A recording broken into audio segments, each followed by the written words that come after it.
preview NXT No Mercy, which takes place this Saturday at Mechanics Bank Arena in Bakersfield, California. Joining us today is Senior Vice President of Talent Development Creative, Shawn Michaels.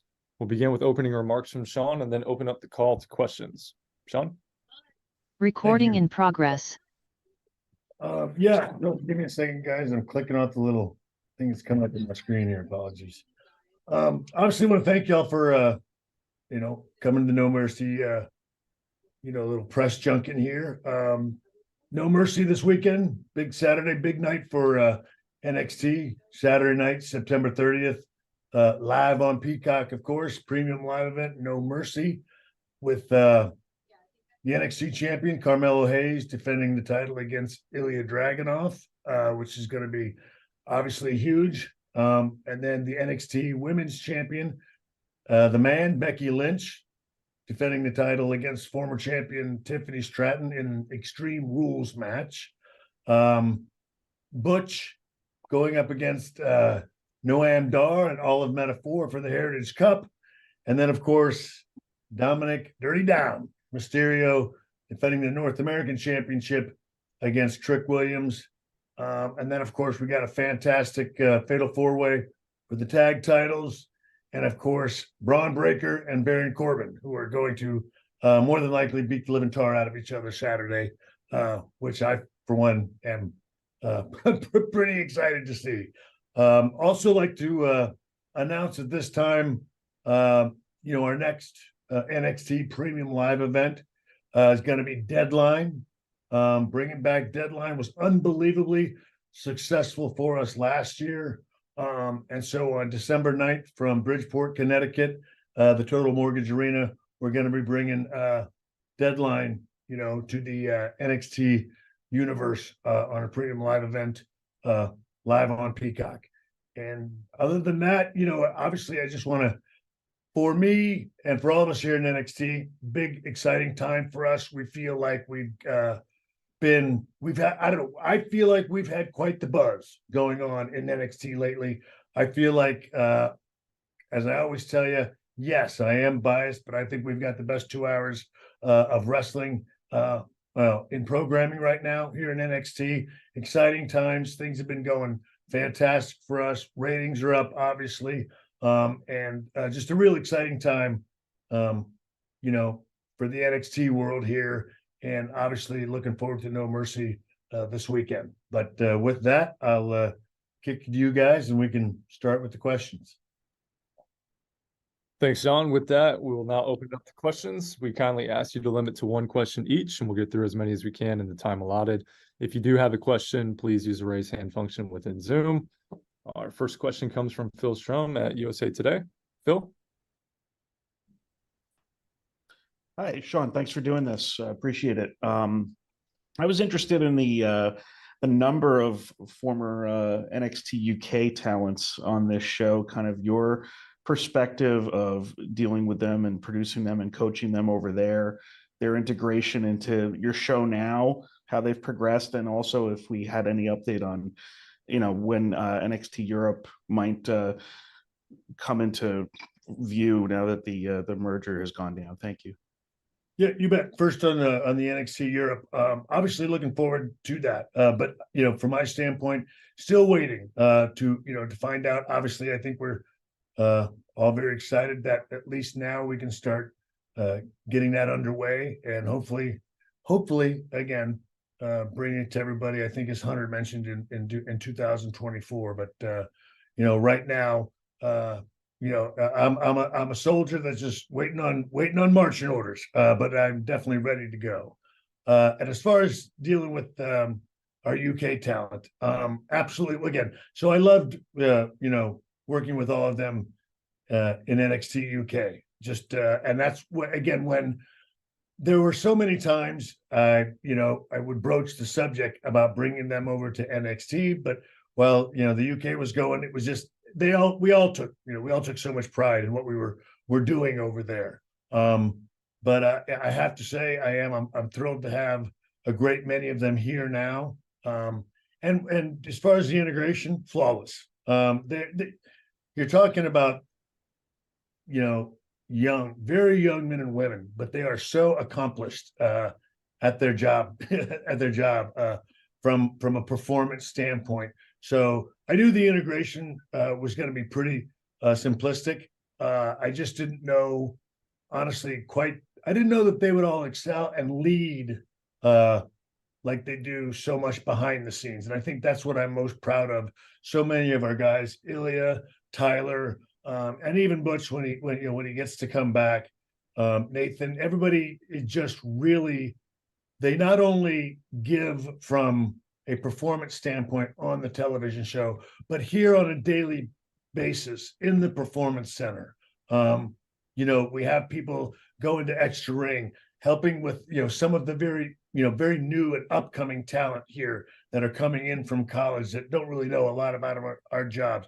They're unbelievably, enthusiastic and been so great working with that new talent that I think they're coming, it sort of shows because that young talent is coming along so quickly. And a lot of that is due to so many of our UK talent really taking the initiative in the teaching aspect that we do behind the scenes here in the Performance Center on a weekly basis. So obviously, I loved working with them when we were in the UK. But I'd be lying if I didn't say I don't mind not taking the plane flight and getting to have them all here with me. Our next question comes from Matthew Aguilar at comicbook.com. Matthew. Hi, Sean. Thanks so much for doing this. I appreciate it. One of the things was a surprise was when Gable Steveson showed up to kind of do a program in NXT. And then, it got a lot of reaction, and then he kind of stopped appearing on TV. And obviously he's not part of No Mercy. Was that always going to be a one event thing? What is his status with NXT? Can we expect to see him pop up down the line? Certainly have every intention of using Gable. So for me, honestly, it's me. Gable has obviously a number of outside commitments, and it's just me trying to figure out what's the best way I can work with that with him. I obviously don't ever want to get in the way of any of his personal goals. But so that's obviously what we're doing now, is just trying to find out. Again, we've had him on live events, which have been just fantastic down here in South Florida and Central Florida. But just making sure that I know, and get his schedule as best organized as we can, and then sit down with him and figure out how we want to map things out going into the future. But no, everything's just been fantastic. He's just sometimes a pretty busy young man. And so I want to do everything I can to be conscious of that and work with him in the best way possible going forward. Thank you so much. You bet. Our next question comes from Ella J at SE Scoops. Ella. Hi, Sean. We saw at the end of NXT, actually, it was in a digital exclusive, Kehlani Jordan had challenged Blair Davenport to a match. That match is yet to be made official, so I was wondering if you had any updates on if that will be added to the NXT No Mercy card. I'm here to tell you that Blair Davenport will be going up against Kehlani Jordan on the kickoff show at our premium live event on No Mercy this Saturday. It is indeed going to happen. Blair Davenport been ruffling a lot of feathers here at NXT, and so that one is absolutely going to be on this Saturday, September 30th. And Blair Davenport, and again, I'm telling you, what she's been doing to Gigi Dolan, I just wouldn't be surprised that he's a wild girl. So I have no idea whether she will make the trip, but I do know that there's some bad blood going on there. Thank you. You bet. Our next question comes from Alistair McGeorge at Metro. Hi, Sean. How are you? Doing well. Good. I want to talk about Mustafa Ali because obviously he'd been set to be part of No Mercy, so his release did leave a lot of people blindsided. When did you find out, and what was your reaction given the work you've been doing with him down there? I found out again not long after he did. I'm sorry, or right before he did. I will say this: look, we obviously, be lying to you if it didn't take us by surprise. But that's one thing that again I'm learning here is that there's a main roster and NXT are totally separate rosters. And so I think the world of Mustafa. Had a great working relationship with him in the time that he was here. I will miss him. But one of the things, again, that's what we do here in NXT. We adjust. We are, again, as I've mentioned to you guys before, the fire drill is something that is a regular thing here in the WWE and certainly here in NXT. So I feel like we've made a great pivot. We adjusted, and again, he's an unbelievably creative and talented young man. I have no doubt that his future looks incredibly bright, and he'll be successful. Gonna miss him. Enjoyed working with him for the time that I did have him here. But now Trick Williams is the beneficiary of that, and he's got your biggest match of his life this Saturday at No Mercy. Absolutely. Thanks for your time. Bet. Our next question comes from Sean Ross Sapp at Fightful.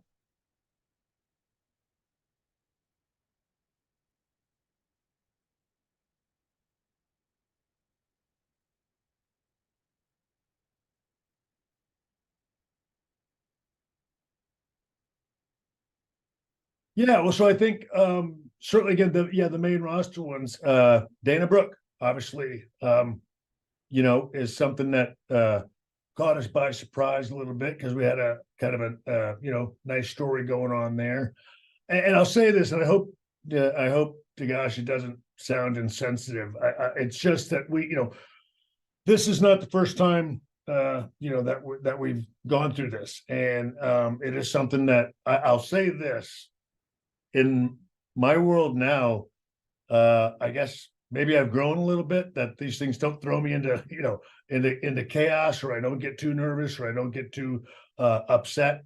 We try not to allow the highs to take us too high and the lows to take us down too low. So again, we've made adjustments. I'll just say this: the talent that come from main roster to work here, I just enjoy the time with them. I really do. And I feel like we give them a love and a passion back for this line of work. I feel like they're all better performers, whether they go back up to the main roster or they go somewhere else. I do know that their last experience with us is always a positive one. And that's something that, again, I think is, it's important to me anyway, that they have that experience here at NXT.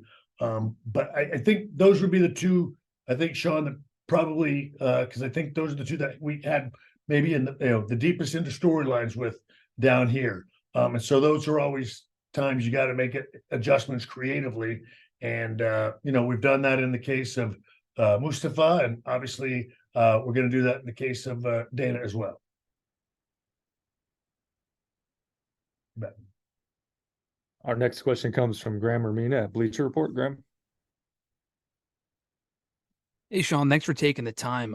Earlier this week, we saw the official announcement, Jade Cargill coming to WWE. Obviously, her immediate plans, not yet known whether she's going to Raw, SmackDown, NXT. Just want to get your thoughts on the official announcement. Jade Cargill is headed to WWE, and your thoughts, on how she would fit in amongst the NXT women's division.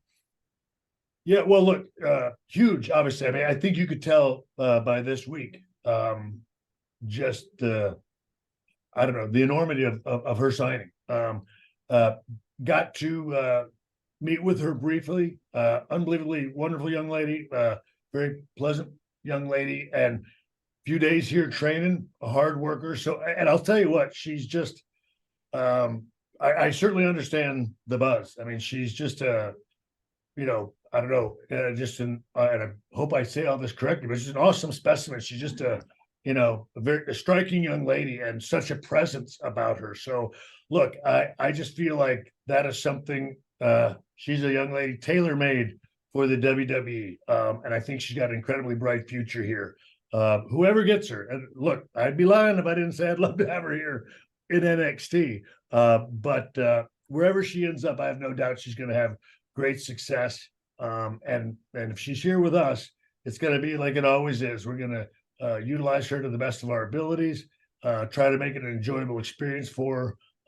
But again, I think she's looking at what I think is going to be just a fantastic experience here in the WWE. Awesome. Thanks. Yep. Our next question comes from Mike Johnson. Mike. Hey, Sean, how are you? Doing well. So I wanted to ask you about the ratings of late. We've seen them trending upwards. Obviously, a couple of weeks ago, you hit over 800,000 in the overnights. I was curious how much of the strategy for the brand with the new talent, the main roster talents coming in, being integrated, is designed to get that number up as, you know, there's new media rights deals coming up. And day to day, week to week, how involved are you in paying attention to that versus just worrying about creative and the evolution of the talent so you can get them up and out to the main roster? Sure. So look, obviously where I'm at now is different than where I was at the beginning. I think at the beginning you're looking at those ratings every week, and you know, you probably, I'll say this, I'm not a numbers guy by any stretch, but I've learned more about numbers than I, you know, 2 times when I was focused on ratings. The one time that you're the champion holding the belt for the title for this company, and then when you're the guy running the show that has to get those ratings. So at the beginning, I focused on them quite a bit. Now, again, I understand the long game. I understand the goal. Obviously, we're always thrilled when they go up, and that's the thing. Right now, we have been trending up, and trending up, you know, certainly in those demographics that everybody speaks of, significantly. You know, we're talking 26%, you know, in the 18 to 49, and probably 61% in 18 to 34. Which, again, when I first took over, when I had to step in for Hunter, and then eventually took over here in NXT, the conversation I had with Vince is him wanting me to focus on that 18 to 34. I will say this, despite other stories that have been out there, it was never being compared to anybody else. It was just him wanting us to focus on the 18 to 34 because he wanted us to have a younger demographic. And that's the one that has grown significantly, you know, in these last 2 years. So we're very proud of that. And as you said, trending upwards. But yes, look, that's always the strategy, right? This is a television business. The strategy is always to try to get those numbers up. Obviously, the main roster integration helps us with that. An analogy I'd like to sort of share, we feel like the main roster for us is kind of like a Trojan horse. So we come in with the main roster person, but then, you know, out of the Trojan horse comes all these NXT stars that we're hoping, again, when a Becky Lynch comes in here and gives us a well over 800, you know, and heck, in her segment into the millions. We hope that what we do is we, you know, expose a number of NXT talent to them, that a percentage of those people come back, and they see something that they enjoy in our product. They, you know, again, they see our show, they go like, wow, they do a lot of different stuff here. They do stuff unlike anybody else. They do so many more offsites. They have so many different, I don't know, spaces and environments for their talent. It's not just in the back of the building all the time. There's so much variety to what they do. There's some humor, there's fun, there's great wrestling.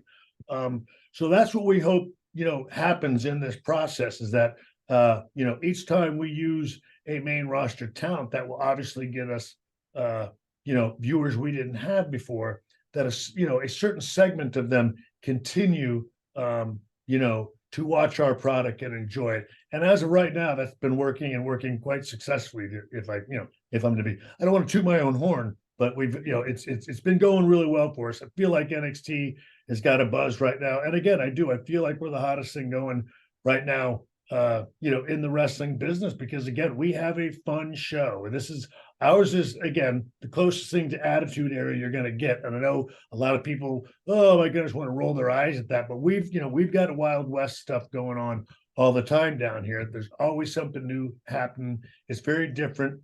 We have a number of different reasons for being in storylines. If you ask me, every other show out there right now, they all wrestle each other because they're all angry at each other. Everybody's, I'm angry at this guy, or I'm angry at that guy, and we're going to fight about it. But again, if you watch NXT, you're going to see there's a lot of different reasons. There are a lot of different stakes on why people get into wrestling matches on our show. So sorry for the long diatribe, but I'm very proud of our show and what we've accomplished over the last several months. All right. Thank you for the time. You betcha, Mike. Our next question comes from Najir Chambers at Big Gold Belt Media. Hey, Sean, how's it going today? Doing well. You mentioned Trick Williams earlier, and it's without a doubt, he's nuclear hot right now. I was wondering if you could just give an overall assessment about his growth as a performer. Absolutely. He is he's the epitome of what you want here. He comes in, former college athlete, focused, does well in his role of sort of, again, being the sidekick of Carmelo Hayes, but you won't find a guy who works harder than Trick. And he's everything you want. Again, he really is. He's a fantastic young man. He's an extra ring every day. He's a guy, he comes to me, I'm happy with what I'm doing, but I want more, Sean.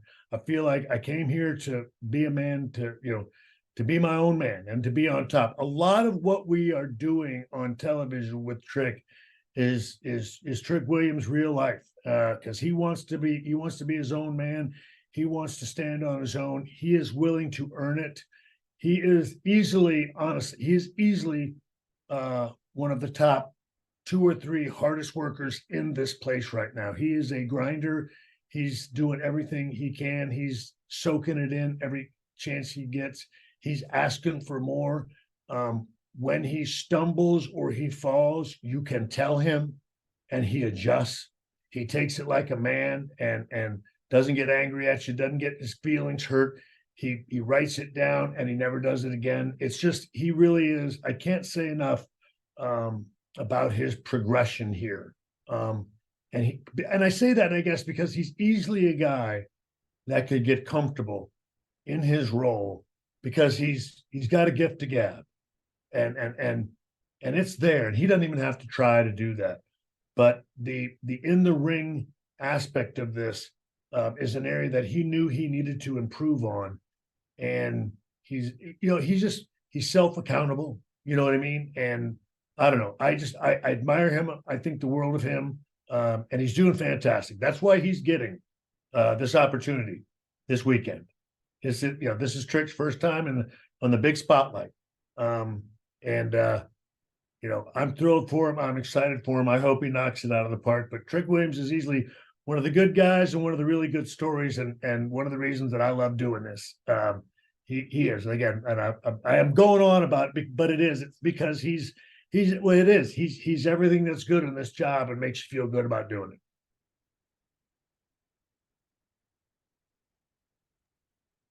Great. Our next question comes from John Alba at Fight. John. Hey, Sean, hope everything is going well with you.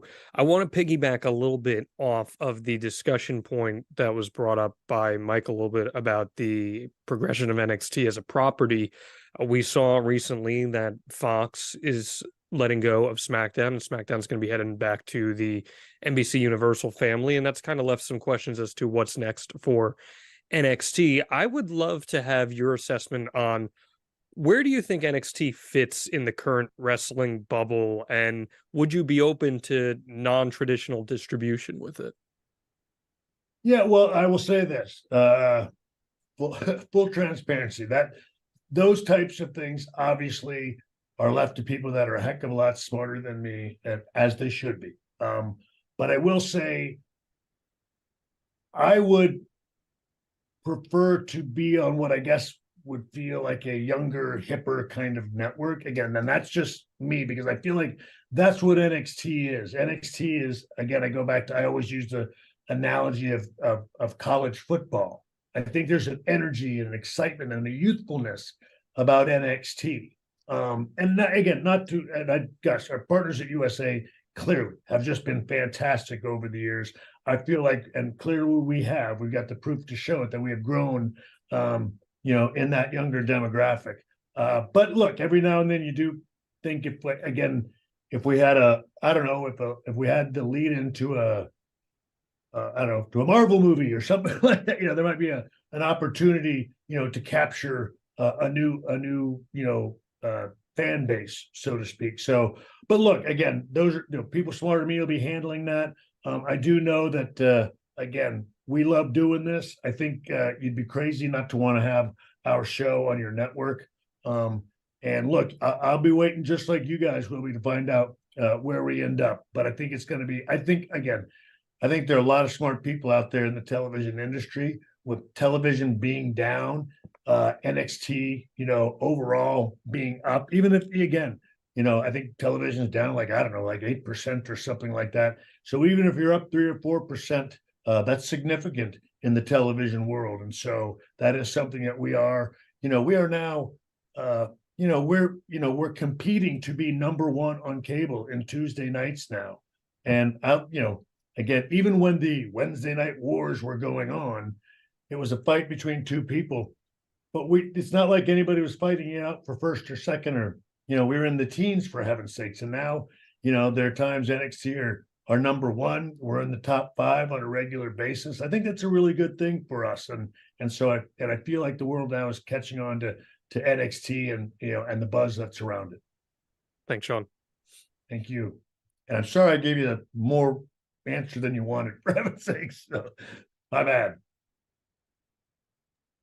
Our next question comes from Jason Powell. Jason.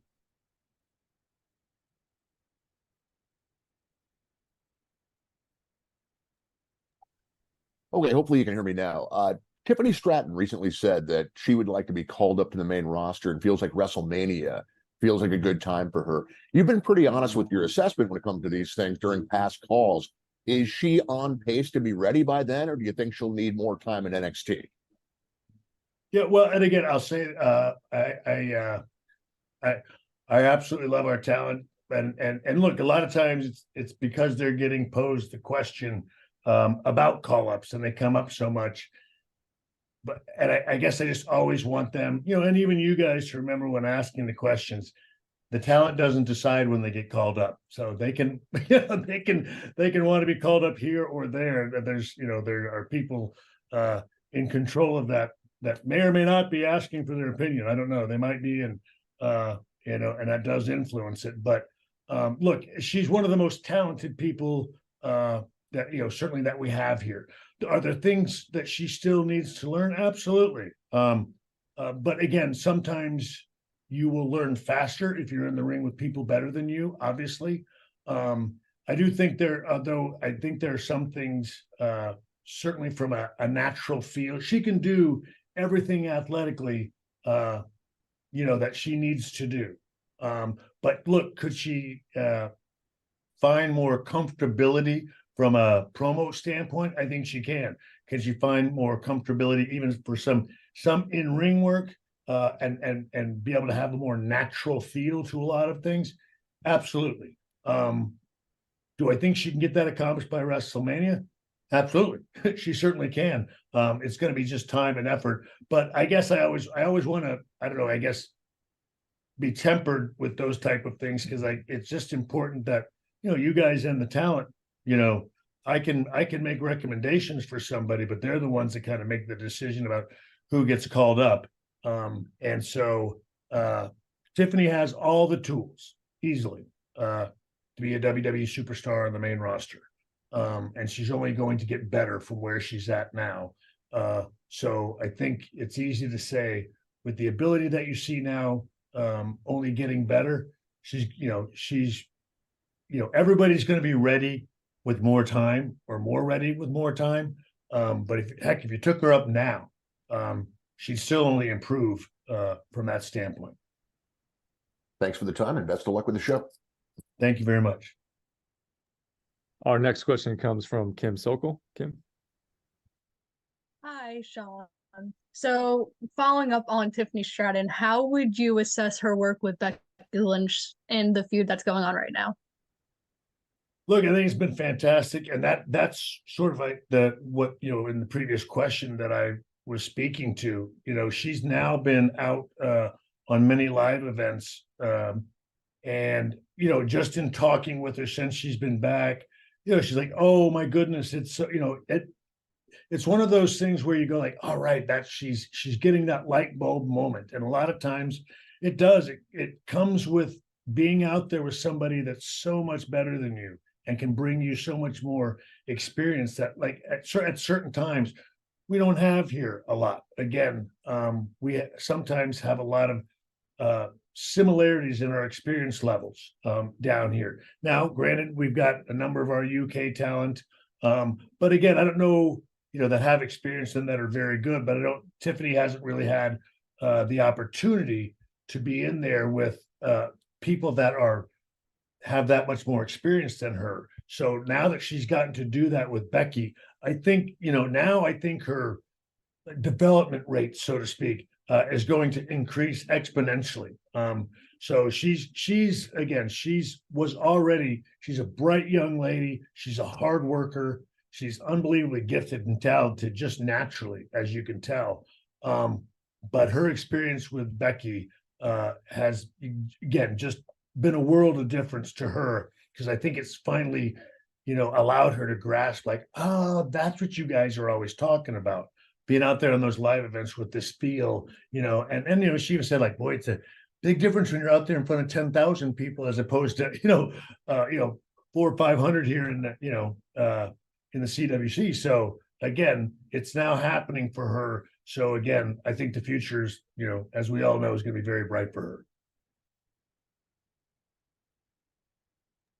Our next question comes from Pedro Vega at Lucha Libre Online. Pedro. Sean, sir, it's an absolute honor being here. Thank you for your time. We haven't seen successful were both Backlash and SmackDown airing here from Puerto Rico. Do you think it might be possible to have NXT PLE or NXT Weekly Show live from Puerto Rico or any Latin American country like Mexico or Chile? Well, I certainly know we'd love to. But I'll say this, if I'm being truthful, I think it would probably be a while before NXT gets that opportunity. As much as we would love to do that, there's still we are still going to be the third brand. We'll still be the developmental brand. But I do know, look, again, NXT is always looking, and the WWE always looking to expand. Whether it be, as we talked about earlier, NXT Europe, whether it be, an NXT Mexico, NXT Latin America. Again, whatever it is, there's certainly a desire, for what we call global localization and the expansion of NXT. Is it in the future? I absolutely believe that it is. I just don't know when that'll be. But believe me, we love traveling here in NXT. We love being able to, to bring our product, to people that don't regularly get to see it. So nothing would thrill us more than to be able to hop on a plane and go to Chile, my man. I can promise you that much. Sir, thank you for your time. Best of luck this Saturday and No Mercy. Thank you so much. Our next question comes from Nick Hausman. Nick.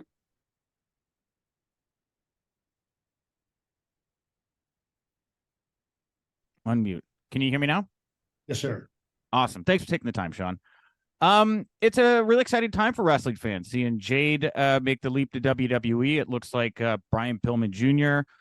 May have made the leap as well. There's another AEW name that became available here, it sounds like, in the last month or so, and that's CM Punk. A lot of people are wondering if WWE would even welcome him back into the fold. I was just wondering, would you welcome him into NXT, or do you think that WWE would welcome him back in general? Well, of course we'd welcome him here in NXT. My guess is he probably would want to go to the main, go to the main roster would be my guess. But I always enjoyed working with Phil. Again, didn't get to do it much. But I don't. I'll say this. I understood him. I think there were, again, whether you want to say there were similarities in us. And look, I can't lie. He once, again, we were at TV and he once pulled out of his wallet right there on the spot a little autograph that I guess I had apparently signed for him in a hotel that he still had. So I've always liked him. And I understand he's a different kind of cat. And, can sometimes be challenging, to get along with people. But again, that's probably why I like him, because I suffer from the same thing. So, but still, look, obviously that's for people to decide higher up on the food chain than I am. He's a guy that does numbers and makes money. I think that would be a risk reward ratio that I'm sure from a company standpoint they'd have to consider. But when it comes to, would we take him in NXT and have him on our television? Are you kidding me? Of course I would. I just don't think anybody'd let me. All right, cool. Well, thanks so much for the time, Sean. You bet. Well, who doesn't take that kind of star power? I don't know. I don't know. Apparently others. So there you go. And our last question comes from Steve Fall. Steve? By the way, if I get in trouble for that one, I'll let you guys know. I don't know. You probably are getting in trouble for that. But anyways, seeing talent that get drafted from NXT to Raw. Let me get the baby. Here we go. You want the baby, Sean? You get what you want. All right, there's the baby. There we go. There's the baby. We had to have the highlight. Look at that smile. Look at that. Oh boy, we're now getting to know each other. I know. With NXT talent, young talent like this baby, maybe. Oh, there's my son calling for you too, Sean. Everyone loves you in this house, Sean, especially me. But NXT talent being drafted, when talent being drafted from Raw and SmackDown, and you see them go on those shows and they're not being treated the same way that you were treating them at NXT, how do you feel seeing that? Because I imagine it's like a father, seeing your children go off to college, but you're not really happy the way they're being treated at college. Well, look, I'll say this, it's a totally different beast. And again, because look, once you get called to the main roster, it's business here too. It's certainly supposed to be, and all of this is a business, but the main roster is very different. That's where you're talking about, again, things getting serious. You're dealing with a number of, again, grown men and women, again, that are there to handle business, to draw money, to make money, again, to build a future for you and your family. I just happen to, what we do here, and again, for me, it was, I don't know, I felt it was the culture that I felt Hunter had put in place, and I just continue to try to, continue to stoke that fire, which is, here I want it to be fun and enjoyable. We're college. This is, again, in the learning and the developing stage, and there's going to be mistakes, and I want them to feel free to make them, to take some risk, to try some things, and if it doesn't work out, I don't know, the sun's still going to, again, famous thing that I say here, the sun's still going to rise tomorrow. The business is still going to go on. Yes, is it serious? Because look, we have to do ratings. We have to, secure television deals and television rights deals and all of that. I'm still always going to be the perfectionist that I was in the ring, behind the scenes doing this job. I still work every day doing my best to write and produce the best wrestling show that I can.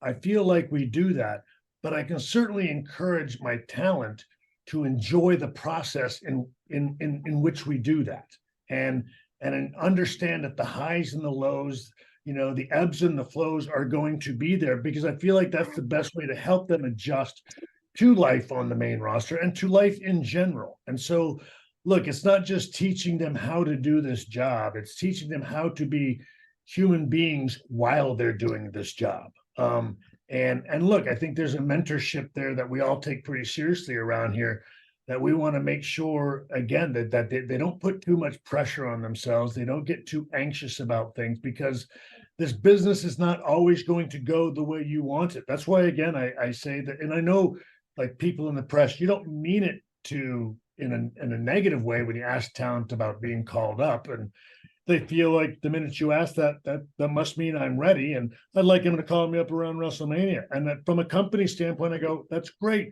but I don't know if the company cares about when you want to get called up. You know what I mean? Because they're thinking about things much bigger, than we are. And so I guess I always just try to, at least, again, those things will get, those things will come. The stress, the anxiety, the business, the saving for the future, all those types of things, worrying about your spot, worrying about the program you're in, all those things are going to come.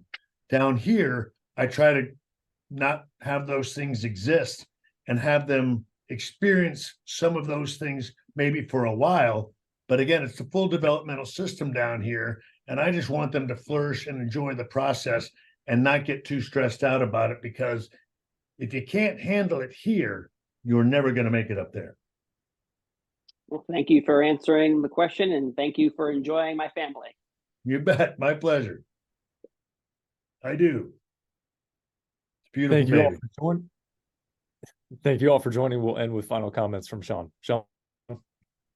Yeah, well, once again, just thanking you guys for doing this. I know I'm not the smoothest at this, and I don't know. I always appreciate your patience with me. I try to tell you as best I can. I am not the analytical and corporate guy. I don't always have the right words to express it. I'm just a guy that loves doing his job here in NXT. And yes, I do it, in many ways on a corporate level, but when it comes to stuff like this and talking about the business, I'm excited for NXT. I'm excited about No Mercy this weekend. Our talent feel the same way, the same passion that I have for this, our locker room has. And that's why they're going to go out there this Saturday at No Mercy in Bakersfield and tear the house down and do everything they can to give, the fans of NXT the best show that they can. And look, I feel like we have the best 2-hour wrestling show on television. And if we don't, we will get there, and we'll challenge you any day of the week and twice on Sunday. And I'll put my locker room up against anybody's, because I know I got the biggest, baddest locker room in all of professional wrestling and sports entertainment, for what it's worth. But again, thank you guys so much for helping us out with these. And look, I hope you enjoy doing them. I know I do. And see you later, and thanks a lot.